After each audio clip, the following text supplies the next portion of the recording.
magnesium ini untuk zat hijau daun atau klorofil itu sangat baik ya untuk masa generatif, karena di saat itu tanaman butuh energi untuk menyerap energi matahari yang lebih besar karena untuk masa pembesaran buah ini atau masa generatif. Kalau musim hujan, tolong N-nya ya perbandingannya agak lebih rendah dari musim kemarau. Terus nanti pemberian bahan organiknya hati-hati, mungkin di saat mulai pembungaan itu ya stop aja ya.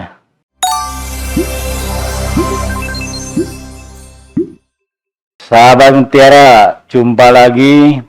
Kali ini saya akan menjawab pertanyaan-pertanyaan yang masuk ke media sosial kami, baik YouTube, IG, TikTok, Facebook, ya.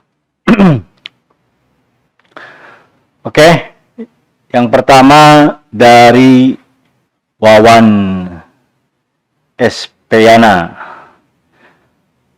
Pupuk untuk pengisian buah dan pematangan buah apa ya?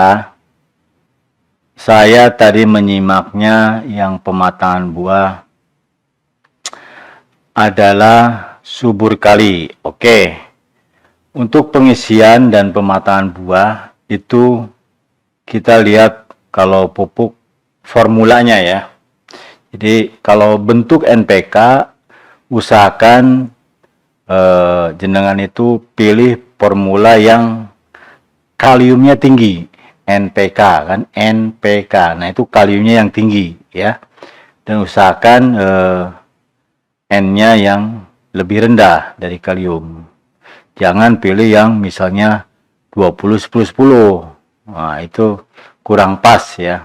Jadi atau pupuk majemuk lainnya, misalnya subur kali. Nah ini adalah pupuk yang memang kaliumnya tinggi dan tanpa N. Terus ada juga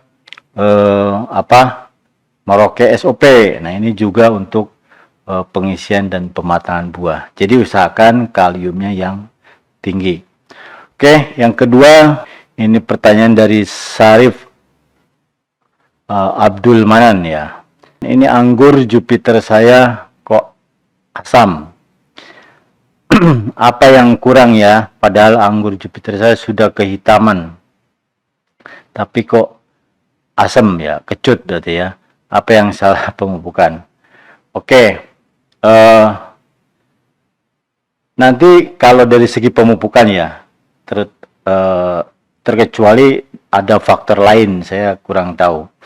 Atau pemberian bahan organik itu kan kadang-kadang ketersediaannya itu tidak terduga. Nah, mungkin itu penyebabnya. Tapi nanti kalau dari segi pemupukan saya sarankan N-nya yang rendah, kaliumnya yang tinggi. Nanti ya bisa subur kali, bisa SOP, bisa grower ya.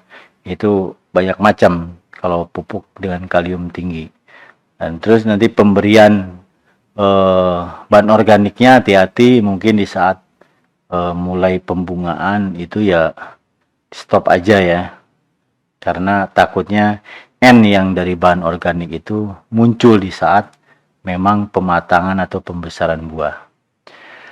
Oke, berikutnya dari Rama. Pak, untuk mencegah menguning lalu rontok bakal buah mentimun, pakai Merauke yang mana ya? Semoga dibalas. Oke, untuk mentimun ya biasanya memang bakal calon buah itu ya sudah segede sapu lidi itu kadang-kadang menguning dan rontok. Kalau jenengan selama ini pemupukannya hanya berkutat di NPK saja, tolong nanti ke depannya jenengan bisa tambahkan kalsiumnya, yaitu Karate Plus Boroni ya. Kalau dengan dimix dengan NPK nanti perbandingannya 3:1 ya. 3 bagian NPK dan 1 bagian Karate Plus Boroni. Dan jangan lupa itu tambahkan mikronya. Nah, ya. ada Vitoplex, ada Vitaplex. Silahkan, monggo dicoba ya. Oke, berikutnya dari Putri. Apakah baik pupuk Mag-S dicampur dengan Kalnit? Apakah pupuk Mag-S boleh diaplikasikan ke tanaman cabai dan terong masa generatif secara berkala? Oke, Mag-S dan Kalnit. Dalam konsentrasi yang pekat, ya, itu ya lebih dari 2 gram per liter, kami sarankan itu dipisah, ya, dipisah, karena Mg Mag-S itu ada sulfurnya, sedangkan Kalnit itu ada kalsium. Nanti sulfur dengan kalsium bertemu itu jadi gipsum, ya, kalsium sulfat. Nah ini nanti ya akan ngendap, percuma nanti. Mag-S boleh diaplikasikan di tanaman cabai maupun terong masa generatif karena Mag-S ini adalah sumber sulfur dan magnesium, jadi nggak ada nitrogennya. Nah ini magnesium ini untuk zat hijau daun atau klorofil itu sangat baik ya untuk masa generatif karena di saat itu tanaman butuh energi untuk menyerap energi matahari yang lebih besar karena untuk masa pembesaran buah ini atau masa generatif.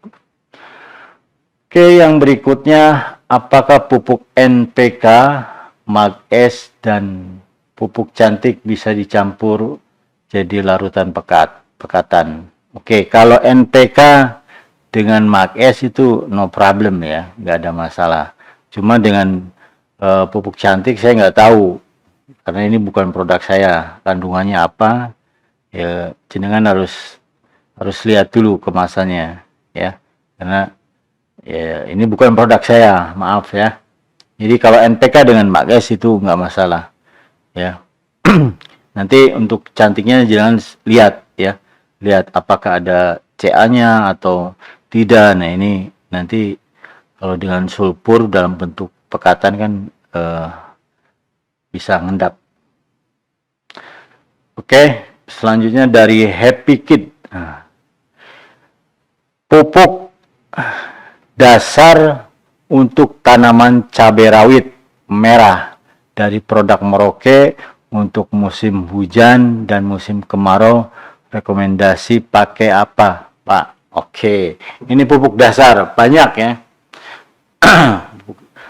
Untuk pupuk dasar itu bisa SS dengan KCL, MOP ya, SS Amopos dengan KKB, atau NPK Mutiara dengan KCL, NPK Mutiara dengan KKB, itu banyak sekali.